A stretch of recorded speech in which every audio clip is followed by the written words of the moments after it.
Morning, everybody. Hope you had a good weekend. And as usual, this is the best time to, if you got questions, concerns, things going well, things going poorly, now's the time to bring them up. And we'd be happy to discuss them. If you aren't on a voice over, if you don't have a mic, if you're on voice over internet or on the phone, go ahead and type it in and we'll talk about that. So I've got a few things to get started, and then we'll get into our main topic. But again, if you've got questions, concerns, please get them in there, and we'll be happy to talk about them. So first thing I want to talk about is about 6 weeks ago, I think. Yeah, it was 6 weeks ago. I sent out in my newsletter. If you should be getting my three marketing point newsletter every single once a month, and the one that I sent out 6 weeks ago talked about this thing that's occurring at the end of the year, which hopefully you all know about. And this is a postcard that I put together and used actually 4 or 5 years ago when this first happened, but so many people have actually forgotten about it, and we should really, this is a great way for you to get in front of prospects right now and clients to close more business between now and the end of the year. And that is, this is a postcard that says, attention, tax law change allows you to pay zero on your capital gains. You only have 6 weeks left to act on it. Use it or lose it. If your income is less than $90,200, it is legal to pay 0% of your capital gains. You must take action before this law expires or the opportunity will be gone. So obviously what we're talking about here, and then this is the back, I'm sorry, before we do that, this is the back of the postcard. You'd write their name, and then my name is blank, and I specialize, this is for a prospect or a warm prospect, obviously. My name is blank, and I specialize in reducing taxes for people aged 55 to 75. I've helped over whatever number you want to put in there, people in this city to cut their taxes to zero or nearly zero. Call me for a free analysis. Takes just a half hour. So, and again, we've talked about this before. You should either handwrite this, or if you contact support at 5Q Group, we have software that we've used that looks almost exactly like, or it'll take your handwriting and turns it into a font, and the sloppier your handwriting is, the better it is, so don't worry if your handwriting is sloppy. In fact, if it's not sloppy, you need to make it sloppy, because if you make it sloppy, it looks real. So if you contact support at 5Q Group, we'll get you the web address to how you get that. And I think it's Tricia. Is Tricia speaking, or Missy? Do you know about how much that costs? It's not that expensive. It's not very expensive. I want to say it's like $250, but that's kind of off my top of my head. And then you own this font, guys. So it's actually just part of your the fonts you can choose for any type of Word that you would document that you end up doing. So I'd highly recommend you do that, or you handwrite these to generate more or interest to this particular topic, or really any topic that you do. So what are we talking about there? We're talking about the Tax Increase Prevention and Reconciliation Act, the TIPRA Act of 2005. And here's the thing. You guys might think this is old hat. The fact that, hey, if you're a taxpayer in the 15% tax bracket, you'll pay 0% taxes on your capital gains. You might think this is old hat. But I've talked to advisors, and I've shown them in the last 6 weeks, who they didn't even remember that this was a possibility.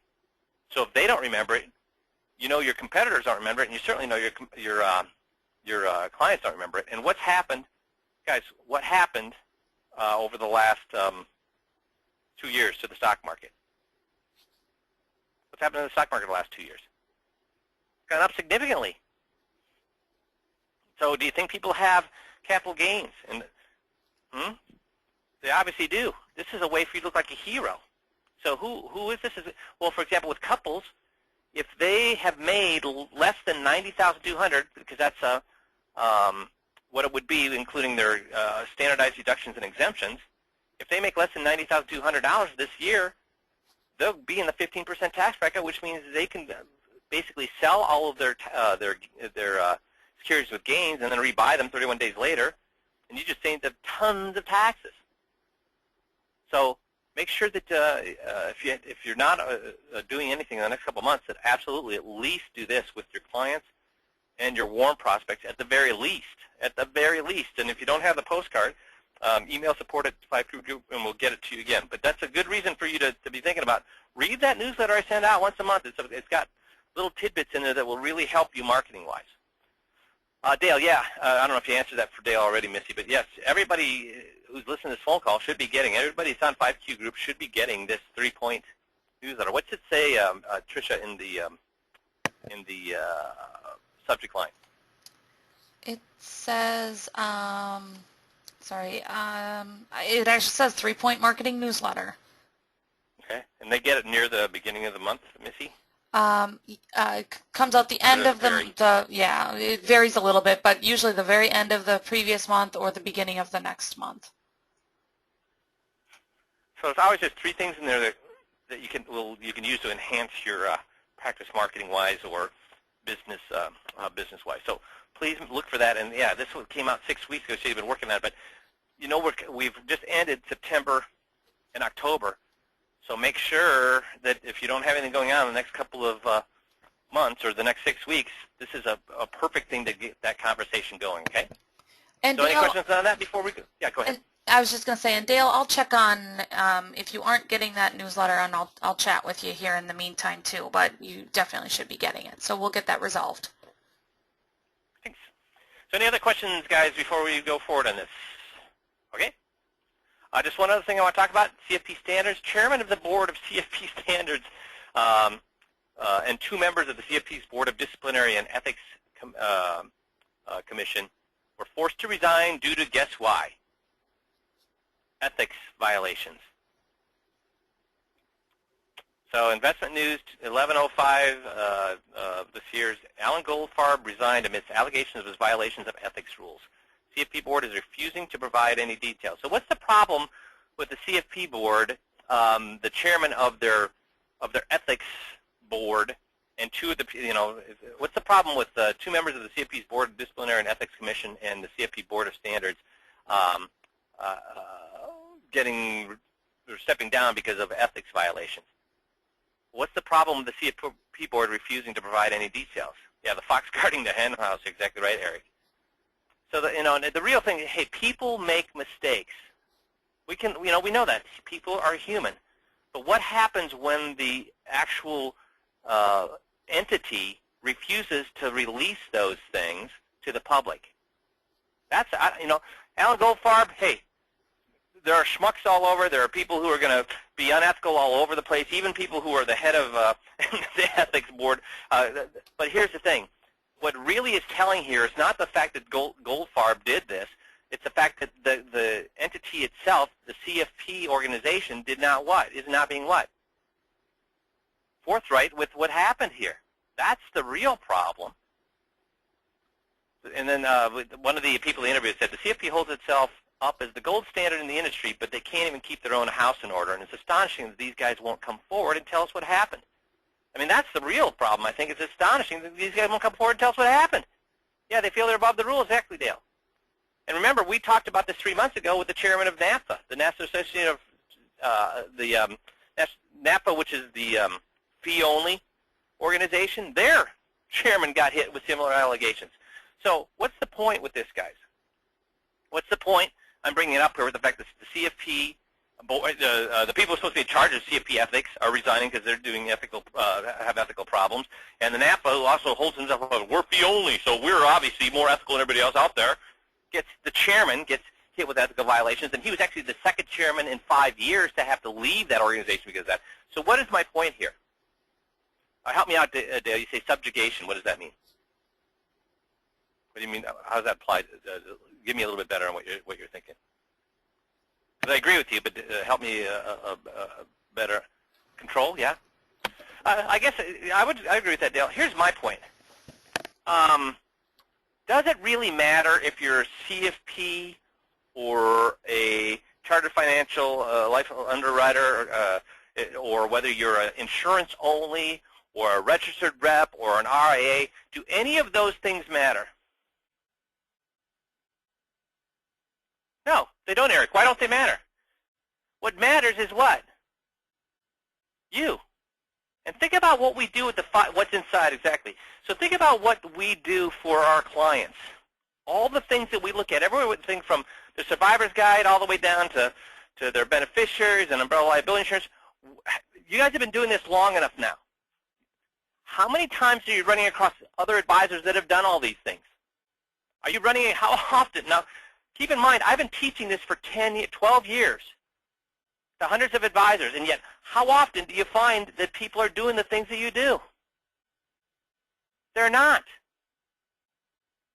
So it's, you know what, it matters not whether you're insurance only, a registered rep, an RIA, a CFP, or whatever. My point is, you guys are the knights on white horses of this industry by doing the things that you do.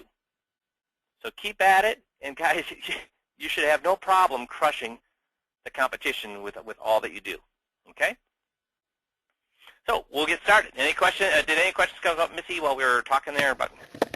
Nope. Okay. We're good. So we'll go ahead and get started. So we talked. I started talking a few weeks ago about GOTS, and I got a lot of input from people saying we want to see more than that. So remember, we talked about GOTS. Getting on their side is one side of that is telling them what we think, big and small, and then the other part is getting them to tell you. So you should be able to get them to tell you whatever you want them to say. So we're going to talk a little bit about that. And again, I'm going to keep pounding this until this becomes second nature to you. With GOTS, what we're doing is this, is we're making sure that the client knows that we both think alike, that we're not only similar, we are alike, because people like and do business with people who are just like them. If that's the case, if I know what's going on in my, if they know what's going on in their mind, in other words, if they've stated a fact, an opinion, an objection, whatever it is, if they know what's going on in their mind, who has to do all the talking? If the client knows what's going on in their mind, they've stated a fact, an opinion, or an objection, who has to do all the talking? If the client has stated an objection, an opinion, a statement, or whatever it is, who has to do all the talking, guys? Eric says they do. Does everybody agree with Eric? Let me state this again. We need to let them know that we think just like them. If they have stated an opinion, and if they have stated a statement or an objection, they know what's going on in their head. Guess whose head they don't know what's going on? Okay, Eric, you're right. We do. We have to talk. They don't know what's going on in ours. So guess who has to do all the talking? We do, right. So if they have stated an opinion, a statement, an objection, we have to do all the talking because they don't know what's going on in our head. In fact, they think we're going to argue with them. They think we disagree with them. So we have to make very clear that we don't, that we do agree with them, and the only way they know that is by us stating that. So when they've said something, if they know what's going on in their head, statement, opinion, objection, we do all the talking to let them know, hey, we think just like you. Now, on the other hand, for example, at the disclosure meeting, when we've got lots of points that we have to bring to their attention, do we tell, sell, preach, or teach? No, we do not tell. We do not sell. We do not preach. We do not teach. See, we know what's going on in our head. We know the point we want to make. We know the point is that they're disinheriting their grandchildren. We know the point is their titling is wrong. We know the point is whatever point it is, we know it. They don't know it. So what's the only way we're going to know that they know that point? So if we have a point to make, we know what's going on in our head, so that means who has to do all the talking. In order for us to know that we're both thinking the same thing, if we have a point that we want to make, who has to do all the talking? If we have a point that we want to make as advisors, whether it's, again, they're disinheriting their grandchildren or that they do, right, Eric? They have to do all the talking. They have to do all the talking. If we have a point we want to make, they have to do all the talking. But how do 100% of non-5Q trained advisors get their point across? They tell them. They tell them. They sell them on the fact. They try to teach them. They preach at them. You're right. They tell them. What good is it if we tell them things? If we tell them things, is it any good at all? No, it's not any good at all. Why? There's only one person they believe, which is who? Who's the only person they're going to believe? Themselves. Exactly, Eric, themselves.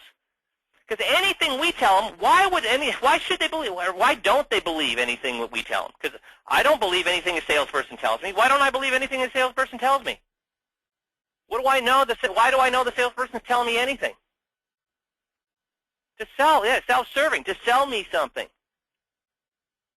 But I tell you what, Every single advisor that I've ever seen coming into this system, and I've met, geez, probably over 1,000 advisors in the past 12 years, they all do the telling, selling, preaching, and teaching.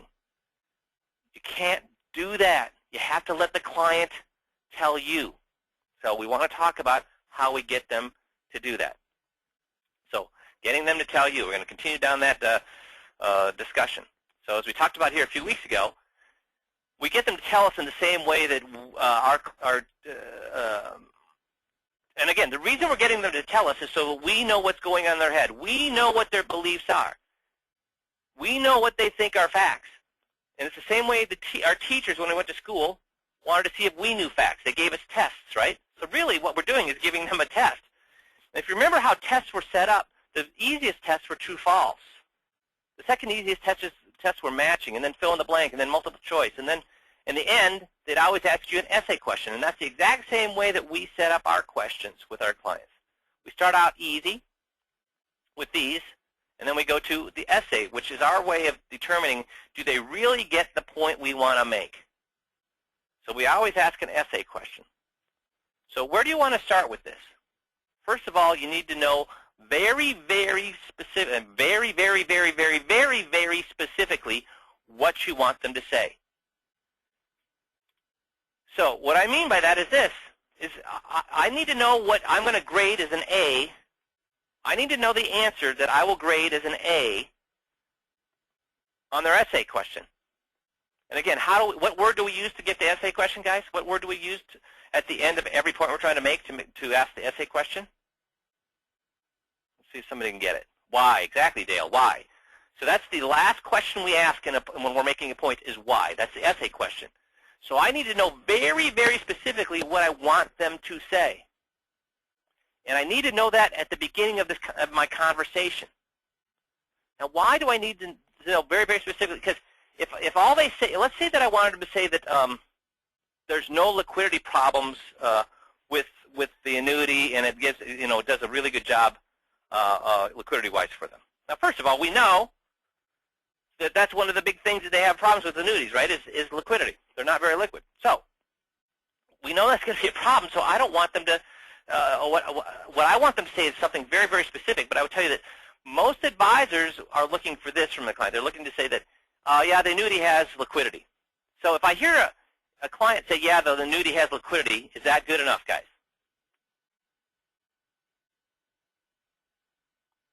Ah, Eric, you're right. No. Everybody's saying no. Exactly. It's not good enough if they say if it has liquidity. No, because they might say, well, it has liquidity, but not enough for me. It has liquidity, but it doesn't have as much as what I currently have. It has liquidity, but that's not going to work. I don't want them to just say it has liquidity. What I want them to say is, hey, you know what? This is not as liquid as some things out there, but it's far more liquid than the other things that I'm using. It's far more liquid than my mutual funds. It's far more liquid than my variable annuities. So even though it's not as liquid as it could be, it's far more liquid than anything else I have out there. And that's why other parts of my plan provide more liquidity. So I don't have to tap into this annuity. So now is that specific, guys? If they told me that, that's very specific. So, and do I know that's not, that there's no wiggle room there, that they are thinking just like me that, hey, annuities aren't liquid, but they're more liquid than a mutual fund is, because if the market falls 50%, mutual funds aren't very liquid. It's more liquid than the variable annuity, because if the variable annuity falls 50%, that's not very liquid. But it's not as liquid as a CD or as a savings account. But that's why we put money aside in a savings account or a money market or whatever it may be, so that they have that liquidity. So as far as things go in the plan, this is not liquid, but it's certainly a heck of a lot more liquid than where they're at. Once I know that that's what they're thinking, do I know that they get that as far as the annuity is concerned, it does not have a liquidity concern as it applies to their current financial plan, if they say that.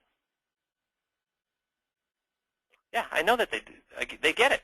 They get the point. And they said it, so they own it. So it has to be very, very specific. And the reason I say is, and you do that at the very beginning.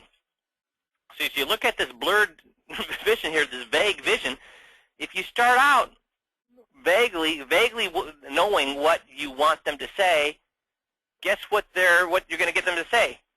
Something very vague. And vague is not a good thing. What vague is, yeah, the liquidity's pretty liquid.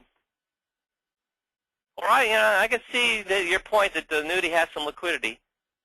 That's vague. You don't want vague. You want very, very specific. You want crystal clear. You want crystal clear.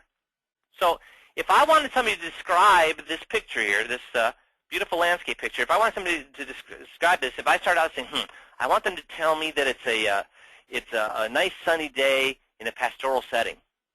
Is that very specific, guys? Because if I started to get them to say, if I got them to say it's a nice landscape, sunny day in a pastoral setting, that's not very specific, is it? And if I need them to say what? So give me some points. Looking at this picture, what are some points? If I want to be specific, what are some points I'd want them to make for me? So what are some points about this picture? If I wanted them to paint this picture very specifically in their mind, what points would I want them to say about this picture, guys? I'd want them to bring up, the rolling hills and sunny. There's one. What else, guys?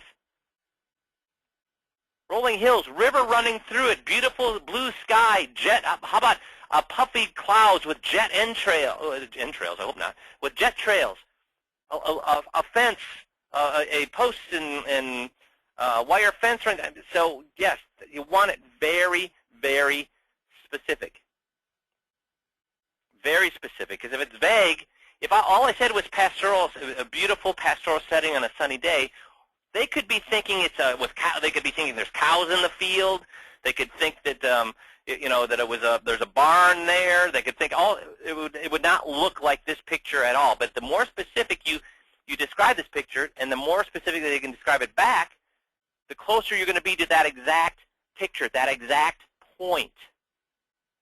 And that's what you want to do with your points that you make at your disclosure meeting or anywhere else. If there's a point you want to make, in your head, make sure you start out with very, very specifically what you want them to say. What if they said it, would you give them an A? Would you grade them an A on their essay question? So make sure you start out with that, because you're never going to get them all the way to that point, but the closer you get to start out with that A answer, the closer you're going to get to an A. If you start out with a C answer, an average answer, they're going to be down at a D or an F answer. Does that make sense to everybody? So again, the techniques we use are let them finish my sentences, end sentences with what. So you would what? When you're if you want them to make a point, you'd always do what then, guys? See, that's an example of that. Ridiculous or exaggeration. So the best way to figure out what they're doing or what's going on in their mind is tell them over and over and over, make sure you describe it to them and tell them what they're thinking, and who cares what they're thinking? We just want to tell them what we're thinking and preach at them and teach at them. Is that what we want to do? Well, no, that's not what, again, there's the exaggeration or ridiculous. Talk in a language where they can predict what you're going to say, and that's where if you're using cliches or, as human beings, our minds go a lot faster than people talk. So they're constantly trying to fill in the blanks of what you're going to say. So you can use that to get them to tell you things. And then to retell. So I'm going to play a tape here for you guys to listen to, and let's see some of the good things that this gentleman has done and some of the things he could have done better using these things, these techniques that we're talking about here, okay? So we're going to listen to a tape. Oops, let me get here. And then we'll listen to some of the things that he's doing, which he does some things very, very well. But then we'll see as a group if we can't figure out a better way to do some of these, getting them to tell you things. So I'm confused, Missy. When Dale said why, was he asking a question or he was answering one of my questions, do you think? I think he was answering your question. Okay, super. Thanks. Okay, good. So here we go with the tape. Okay, your assets, may not be titled correctly. Okay, and this could cost your heirs wasted time and money. So can people hear that? Can people hear what's going on there? Yes, good. Okay. Yep. So he's talking about titling your assets correctly. what I mean by that, or what I'm looking at, the one account I'm looking at is the joint accounts, not the IRAs. On those accounts, now if anything, the joint accounts, if anything happens to one of you, who gets it? The other. When both of you are gone, where does it go? To the kids. To the kids. Right. And I mean, that's the way you want it to happen. Now, so at this point, you can both make decisions on it, okay, which is the way you want it to be. When it goes to the kids, do you want it to go to them? Do you want it to go to them quickly and inexpensively, or do you want them to? Do you want it to go to them slowly and cost a lot of money? Okay, so what did he use there, guys? Which one of these techniques did he use there?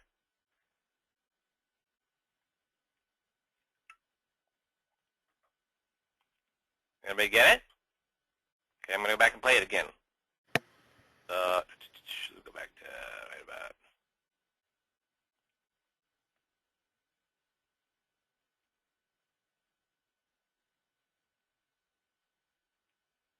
Can be blunt. That's the only reason I can see why it's not done right in the first place, because it's not the way. I don't think it's the way you want it set. Right away. And should accounts, not the IRAs. On those accounts. No, got it. now, Yes, ridiculous. Okay, everybody. account, Yeah, you got it. Because they said, do you want the assets to go to your kids quickly and efficiently, or slowly and with a lot of paperwork problems or whatever? So you're right. They're ridiculous. Very good. If anything happens to one of you, who gets it? The other. When both of you are gone, where does it go? To the kids. To the kids. Right. And I mean, that's the way you want it to happen. Now, so at this point, you can both make decisions on it, okay, which is the way you want it to be. When it goes to the kids, do you want it to go to them? Do you want it to go to them quickly and inexpensively, or do you want them to? Do you want it to go to them slowly and cost a lot of money for them to get it? Oh, quickly. Quickly, of course. Right away. And should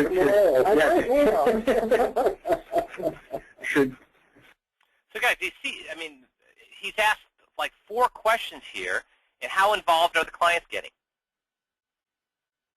This is exactly what you want to see. Now, most advisors would be telling them all these things, but he's doing a great job of getting them to tell him. So far, so good.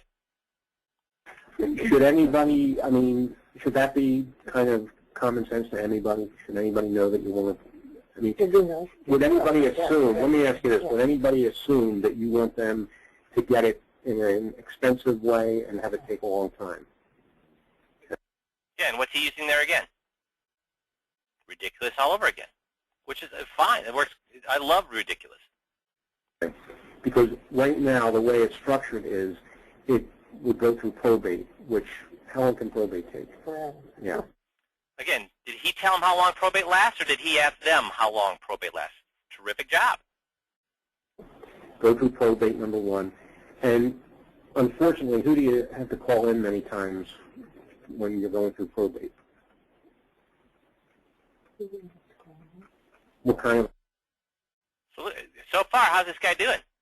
Is he telling them anything so far? I've heard him tell the client one thing. Otherwise, the client did what? The client is telling him all of these things. So far, he's doing fantastic.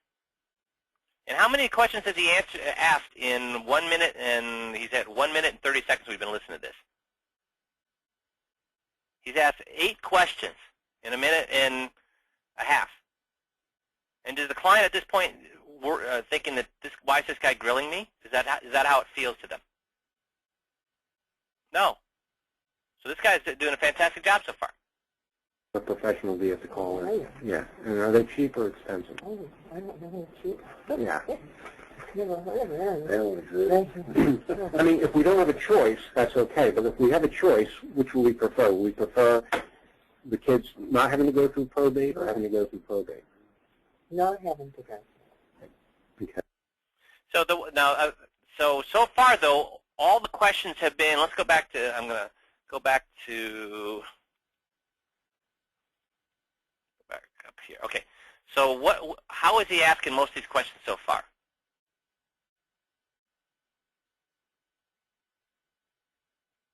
Is he mixing these up, true, falses, matching, fill in the blank, multiple choice, and essays? Or is it the same one? So he's using the ridiculous over and over and over. He's using fill in the blank over and over and over, right, Dale? Fill in the blank over and over and over and over. He's doing a fantastic job, but as he gets better, he'd want to start to do what, guys? Less, he wants to mix it all up. That's right, Eric, mix it up. It becomes less apparent if you're mixing it up what's happening than if you're using the same type of questions over and over and over again. You know, so all it does is it makes it a little less transparent what's happening with the client. Get back to here. Okay, so here we go again. The way your accounts are set up now, they would have to go through probate. What is not, well, disturbing is to do it right, to have them set up so that they don't have to go through probate. There's basically two sets of forms you would sign. One set where they would have to, when you were establishing the account, one set where they have to go through probate, another set where they wouldn't have to go through probate. You know, I don't know of any reason why it wouldn't be done right in the first place, other than, I don't know. So now what's happening here, though? What have you heard a lot of and not heard a lot of in the last 30 seconds? Yeah, he's telling, selling. And you know where you especially don't want to tell and sell? More advisor, less client, exactly right. He's getting right now to the point where he wants the client to say what? That guy didn't do his job, that guy is only concerned about how he's paid and all that. This is the worst time to start telling them. Because we're about to, you cannot tell them their advisor is bad. There's only one, you can never say a bad word about the advisor, ever. There's only one person who can say a bad thing about the advisor, and who's that? Them. So he's been doing such a great job up to this point, but now he's switched over to what? Telling, selling, preaching, and teaching. This is the very time you wouldn't want to do this. So why do you think we start to do that? And this guy's very good at the system. I mean, this guy made a lot of money with the system, so he's very good. But why? So the fact that he's doing it, and I've seen advisor after advisor do it at this point. They start to break down at this point. Why do they start to break down at this point and quit asking questions and start telling the client?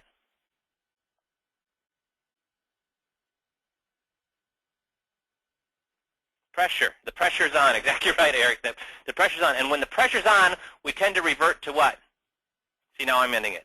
Ending sentences with what?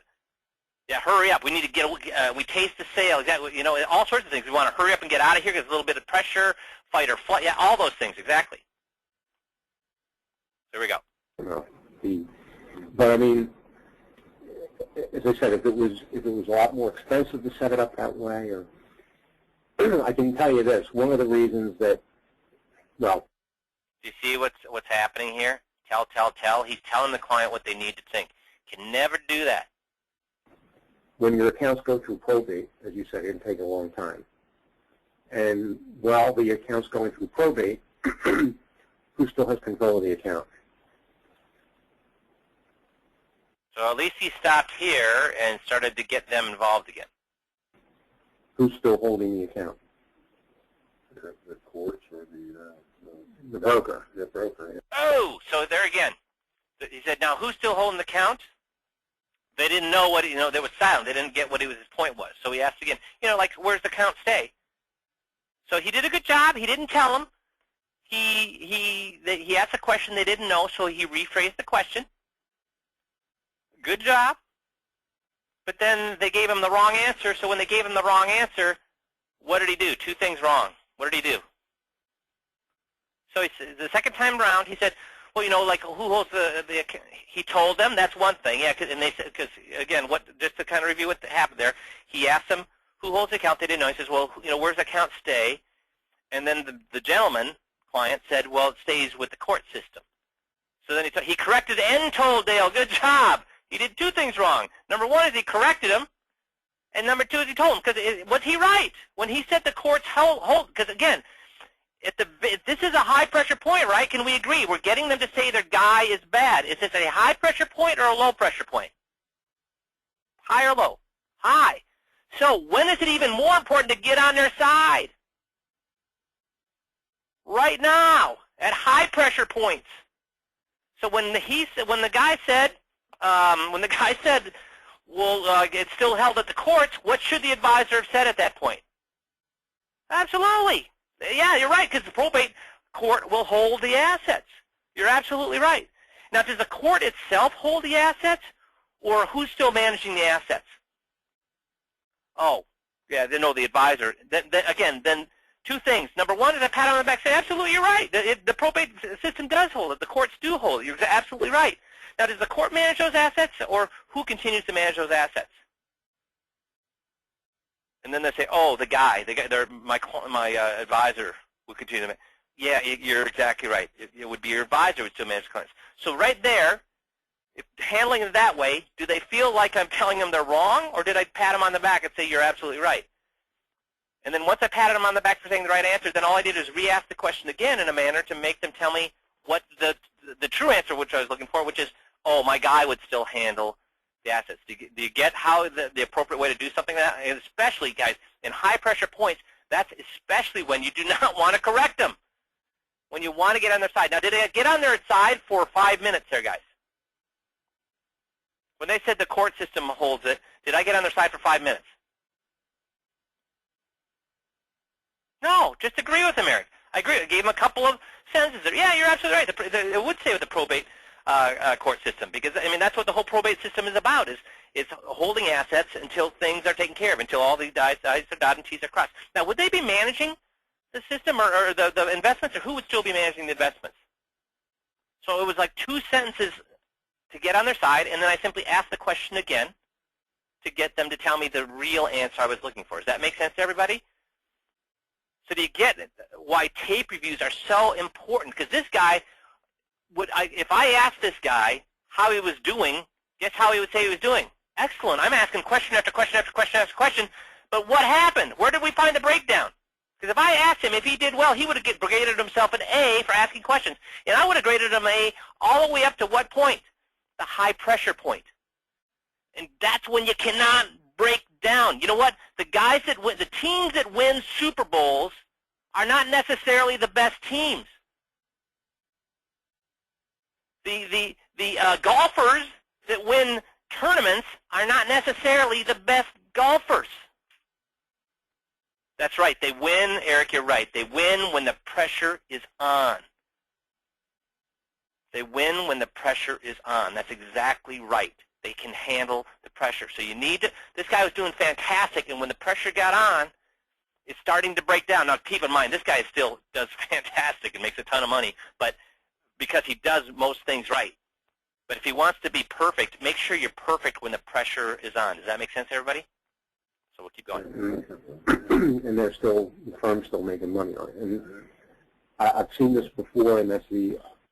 And again, the main point you want is that the reason this stuff stays in probate and the reason the advisor likes it to stay in probate is he makes money on the account. Who made that point here, guys? Who made the point? The advisor? The advisor did. You're exactly right. I'm going to play that back just a little bit. 3110, so I'm going to go back because I interrupted here quite a bit. So I'm going to see if I can't go back to a little bit further here. Okay, I'm going to listen to this again and not interrupt again. I can tell you this. One of the reasons that, well, when your accounts go through probate, as you said, it can take a long time. And while the account's going through probate, who still has control of the account? Who's still holding the account? The courts or the broker. The broker, yeah. Mm-hmm. And the firm's still making money on it. And I've seen this before, and that's I mean, if I can be blunt, that's the only reason I can see why it's not done right in the first place. Because. Okay, so look at here. The points we want to make are what? That they want the broker likes the money to stay where it's at because he makes money on it, and that he did it wrong for his own purposes, for his own gain. Those are the 2 points I want to make. Did he make the point, or did the client make those points? The advisor made both those points. So the 2 points, again, all of this good work he did, all of the questions he asked up to this point are great, but he failed the what? He got all the multiple choice right, he got all the true falses right, but he failed what question? The advisor. He failed what question? The essay. He did not ask the client the essay. He told him the answers. So do we know truly, now he did such a good job up to this point, he's getting away with it, but do we truly know what's going on in that client's head? Do we truly know that the client's thinking, oh, my guy's an SOB. My guy did this so he could hold the assets during the probate process. And the reason he wanted to hold the assets during the probate process was so he could make money on me when I'm dead. That SOB, do we know that's what the client's thinking at this point? No. Do we have any even small indications that's what the client's thinking at this point? No. So did we lock in this point at all? So all this good stuff he did up to this point, did we lock in this point at all? No. This is the very least time you want to be telling them. This is the time we want to make sure that they're doing all the talking. But let's see if he circles back and does finally ask them an essay question to make sure that they are at least on board. Even though he's told them, maybe he's doing the telling and then having them retell. Remember down here in the tell retell? Maybe he's just told them what they should think, and then he has to go back and at least at the very minimum have them retell him what they think. So let's see if he does that. Not the way I don't think it's the way you want it set up. Am I right or wrong? You're right. We wouldn't want it to be going through probate. I guess we thought, I don't know, we thought that's the way it had to go. Well, and again, you So did he get what he needs? She goes, no, I mean, that's not the way we want. We don't want to go through probate. No, we would not want that to go through that way at all. Is that the point he was trying to make, guys? No, Eric, that's not the point. No, no, no, no. If all they understand is that things shouldn't go through probate, Jeff Freeberg, what are we missing? Jeff ran to the bathroom. We're missing the fact that the guy did it for his own gain. Yes, we're missing the motive. There's no, yeah, Rick, you got it. There's no motive. And Jeff, what happens if all you do, when people, because a lot of guys call you, and that's why I'm asking your feedback on this. When guys tell you, say, I nailed it. They're really mad at their situation. They really don't like their annuities. They really know that all these things are wrong. They're going to get the deal, or they just lost the deal. In all likelihood, they're going to lose it. The story I always tell is an advisor who did a great job getting the client to tell him that B shares aren't good. And so they were coming back for another meeting, and they said, hey, by the way, thank you for pointing those B shares out to me. I went back to my advisor and got those changed. Guys, mistakes are worthless. Because as Jeff pointed out, they figured out having B shares was a mistake. So what did they do? They fixed the mistake. What's the easiest way for them to fix the mistake? To take them back to the current advisor and have him do it. Can we forgive people in our lives for mistakes, guys? Yes, we do all the time. But can we forgive the people in our lives if they have moral character problems? They lie, they cheat, they steal. Do we forgive people in our lives for that? Not for cheating, no, exactly.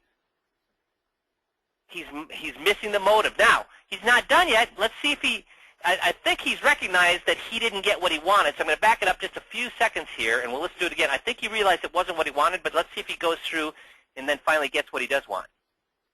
Oops, too far. Let's see. Here we go. Exactly. Basically that's why you're here. That's why you went to Jeff. That's why you're here with me, because No, we have to come back further. You're right. We wouldn't want it to be going through probate. I guess we thought, I don't know, we thought that's the way it had to go.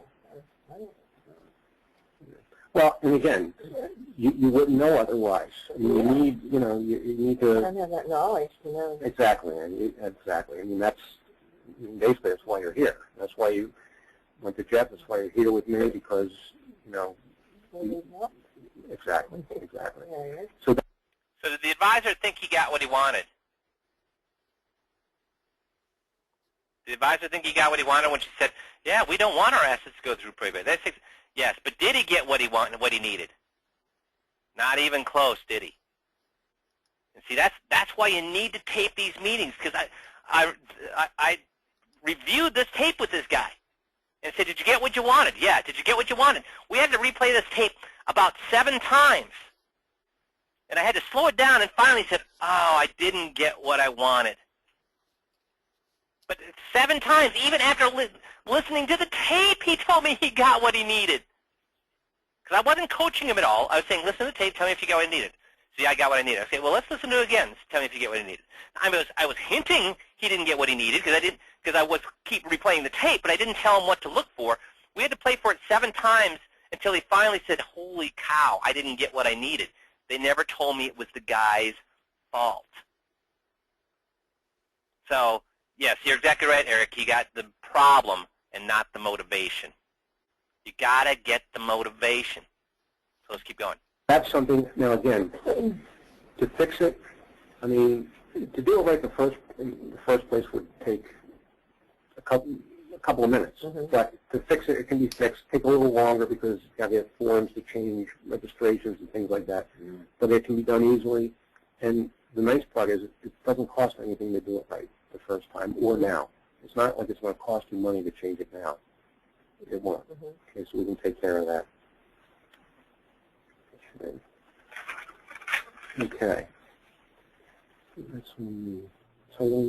Okay, next I have here your benefit. So there he went. We're into this. He spent 4 or 5 minutes to make this point, and he thinks he's nailed it, but what is he ending up with on a score of 1 to 10? Where is this guy with having them understand that the motivation that their advisor had was to screw them? Where are they on a scale of 1 to 10? Where are they? Where is he? I'd say he's a 5. Here's why. Because he did tell him that. He did tell them that. So the reason I say he's a 5 is because there's a 50-50 chance. Well, yeah, so Eric says he's got a 10 on understanding the problem and a much less on the motivation. But you know what? Here's the thing. You have to, okay, so Eric, I appreciate what you're saying. Eric's saying that he'd score a 10 on understanding the problem and much less on the motivation. But I'm going to kind of twist what you're saying a little bit, Eric. The problem is not the problem. So Jeff Freeberg, what do I mean the problem is not the problem? Well, the fact that their titling is messed up isn't the problem, because that's easy to fix. If it wasn't fixable, then we couldn't do anything about it either.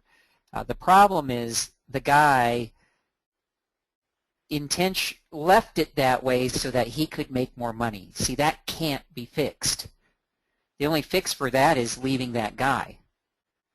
So just because you have your titling messed up, your beneficiaries messed up, and you're paying too much in fees, all those things are easily fixed. And if they're easily fixed, then we're going to fix it the easiest way, which is to go back to the guy who did it. See, So what I would say, and tell me if you think that this is right, Jeff. Most advisors look at the fact that they have B shares, the fact that their beneficiaries are wrong, the fact that their powers of attorney are wrong, the fact that the titling is wrong. They look at those as the problems, but I look at those as symptoms of the real problem. Yeah, I would agree with that. Those aren't the problems. Yeah, those are. So what do I mean by those being the symptoms of the real? Those are not the problems. Your temperature is not the problem. When you're sick, your temperature is not the problem. It's the underlying thing causing that temperature that's the problem. So what do I mean when I say that, Jeff, what do I mean when I say that, hey, all these things, beneficiaries wrong, titling wrong, all those things are not problems. But most advisors look at them as problems. They're not problems. They're a symptom of the problem. So what do I mean by that, Jeff? Well, the real problem, again, is the guy is looking out for himself, not looking out for them. So do you get that, guys? Yeah, go ahead, Jeff. And because he's looking out for himself, the titling is wrong. Because he's looking out for himself, the beneficiaries are wrong. Because he's looking out for himself, the power of attorney hasn't been looked at. But the real problem is the fact that he's only looking out for himself. Yep. That's the problem. So this guy did a fantastic job of asking questions until he got to the real point, and then he started to tell the clients what they should think. So we don't know if they are.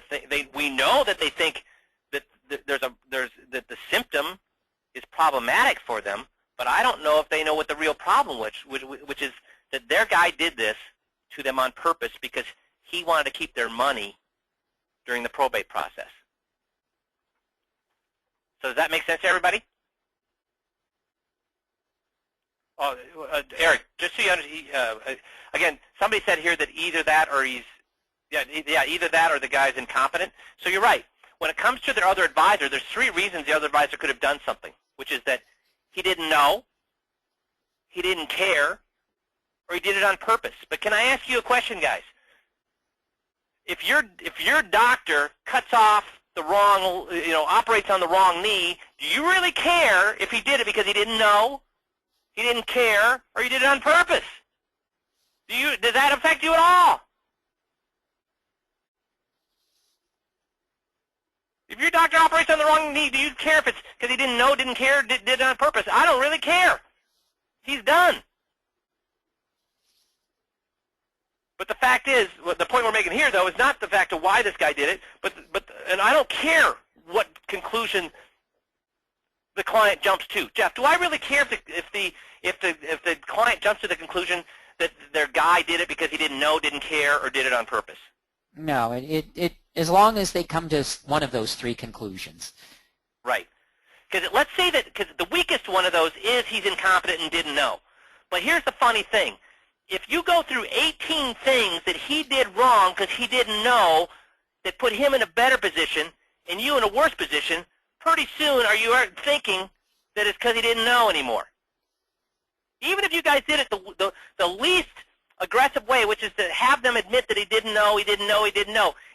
If there's 18 things he didn't do because he didn't know that all just happened to put him in a better position and it happened to put you in a worse position, pretty soon you're going to come to the conclusion that he did it because he didn't know, or what? Really? You think that he could do 18 things that put him in a better position and you in a worse position because he didn't know? Doesn't that seem a little suspicious that all of these things that he didn't know just happened to put him in a better position and you in a worse position? So even if that's all you did, even if that's all you could come up with from the client, as long as the client did it, if the client says that 18 times, pretty soon they're going to hear themselves saying, all I'm doing is making excuses for this guy. This guy is not doing it because he didn't know. This guy is doing it because he wanted to screw me. And again, do we ever say a bad word about their guy? Never. We never do, not a bad syllable. We just ask questions and let the client tell us these things. Okay? So was listening to this tape helpful to kind of learn? First of all, see a guy who does a great job at it. He was doing a fantastic job until we got to the pressure point. But is this kind of tape review helpful for you to see how you can actually have clients tell you? Good. I'm getting a lot of yeses. Super. So again, we'll keep going through. So this guy did a fantastic job, but it broke down when he got under pressure. And guys, you have to be so good that you just roll into the pressure points. In fact, you get stronger than the pressure points. I mean, we've all seen that quarterback that's okay through the season, but boy, when he gets to the playoffs, he turns into what? Or the 2-minute drill, he turns into what? He's a monster. That's what you need to be. You need to be a monster at the 2-minute drill, guys. You can be sloppy everywhere else, but you better be a monster at that 2-minute drill. Does that make sense to everybody? So, hope you all have a great rest of the week, and we'll talk to you next Monday. Thanks, guys.